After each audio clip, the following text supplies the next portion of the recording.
this video, I will show you how to create a playlist on YouTube Studio. So from your YouTube Studio, go ahead and hover over to your playlists. And from here, you're going to click on New Playlist. Right now you can add a title. So let's say you want something about nature and you give a description to it, nature videos. Then you can select to make this playlist a public playlist, a private one, or unlisted. You can also select the default video order, and that means the order in which the videos will be displayed.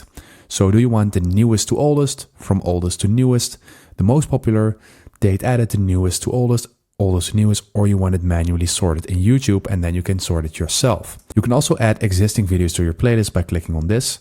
And after everything is finished, you're going to click on Create. And after you click Create, you see that your playlist is created, and right now you can add videos to it.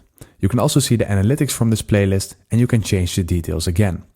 So that is how you do it. Thank you for watching and subscribe to my channel.